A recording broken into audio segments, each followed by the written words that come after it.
মোহাম্মদ অনিক। মোহাম্মদ অনিক। অনেক। তারা গেছে।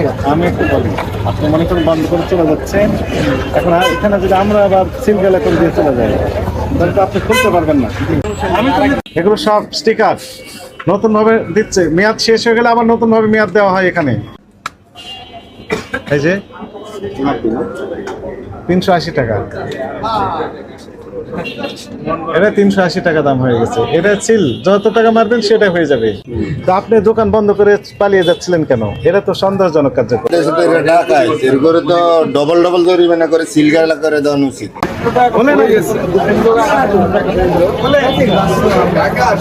এগুলো এখানে কেন তাহলে? এগুলো এই জায়গায় রাখছি দেখার জন্য, মানে এটা দেখেন, দেখতে ভালো লাগে। দেখার জন্য কি রাখি। তাহলে কি জন্য রেখেছেন? এগুলো আপনাদের ফ্যাক্টরিতে আসে, যদি দু একটা ভুল আসে